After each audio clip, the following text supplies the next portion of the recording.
প্রতিবেদন এইচএসসি পরীক্ষায় 100% আসবে এমন একটি টপিক। আজকে আমরা ছোট্ট একটা ভিডিওতে প্রতিবেদন লেখার নিয়ম এবং এর ফাইনাল সাজেশন নিয়ে একটু কথা বলবো। প্রতিবেদন লেখার বা এই জাতীয় রিটেন টার্মগুলো তুমি যদি ভালোভাবে তোমার সিকোয়েন্স অনুযায়ী লিখতে না পারো, নিয়ম অনুযায়ী লিখতে না পারো, তুমি কিন্তু কাঙ্ক্ষিত নাম্বারটা পাবা না ভাই। একটা প্রতিবেদনকে মোটামুটি 4টা কাঠামোতে ভাগ করা যায়। প্রথমেই একটা প্রতিবেদন লেখার জন্য তোমার যে জিনিসটা মাথায় রাখতে হবে, এর কাঠামো সংখ্যা কয়টা হবে ভাইয়া? 4টা। একটা হতে পারে শিরোনাম, এরপরে সূচনা অংশ, বিষয়বস্তু এবং আমাদের লাস্টের যে ফিনিশিং টাচটা। আমরা শিরোনামে কি কি লিখবো?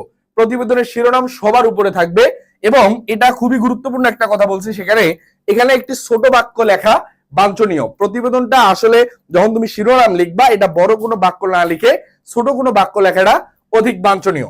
এরপরে বলছি সূচনা অংশ।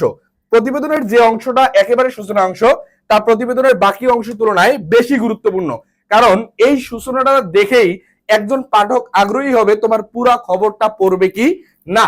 সুতরাং সূচনা অংশ এমন ভাবে লেখা উচিত যেন প্রতিবেদনের বাদ বাকি অংশ সম্পর্কে পাঠকের কৌতূহল জাগ্রত হয়, যে ভাই আমি এই সূচনাটা পড়ে আমার পরবর্তী অংশ পড়ার যে ইচ্ছাটা, এটা কিন্তু অনবদ্য একটা ফ্যাক্টর।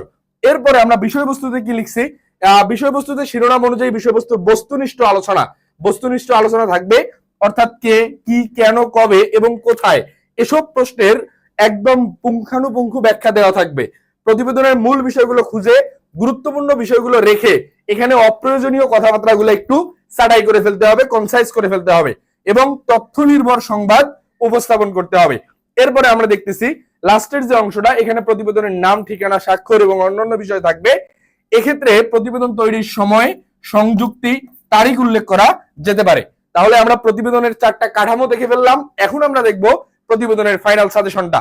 আমরা তোমার এলাকার কলেজ বা গ্রন্থাগারের অবস্থান সম্পর্কে এখানে আমি 15টার মতো দিয়েছি। এই 15টার বাইরে তোমার কোনো প্রতিবেদন পড়ার দরকার নাই। তুমি এইচএসসি 25 ব্যাচ হও, 26, 27 যে কোনো ব্যাচের জন্য এই কয়েকটা প্রতিবেদন খুবই গুরুত্বপূর্ণ।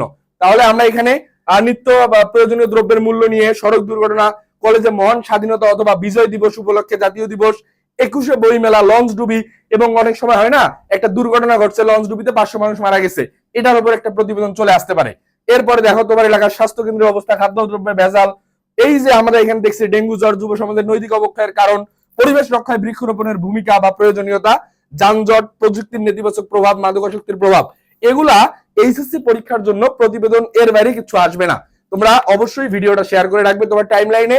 পরীক্ষার যাওয়ার পূর্বে এইচএসসি 25 ব্যাচ হও, 26 হও, 27 হও, অবশ্যই এইচএসসি পরীক্ষার ক্ষেত্রে এই প্রতিবেদনগুলো বারবার ঘুরে ফিরে চলে আসছে। 100% এই কয়েকটা প্রতিবেদন একবার রিকল করে তারপর পরীক্ষার হলে যাবে, এগুলো না দেখে পরীক্ষার হলে ঢুকবা না। আর একটা জিনিস, তোমাদের পরবর্তী কোন ভিডিও বা কোন সাজেশন খুব বেশি প্রয়োজন আমাকে জানাও ইনশাআল্লাহ। আর এখানে আমরা যে প্রতিবেদনের সাজেশনটা দিয়েছি, এর দাগানো পিডিএফটা পাওয়ার জন্য বা এখানে যা লেখা আছে এই পিডিএফটা পাওয়ার জন্য আমাদের পেজে ইনবক্স করলেই হয়ে যাবে। দেখা হবে পরবর্তী কোনো ভিডিওতে। আল্লাহ হাফেজ, আসসালামু আলাইকুম।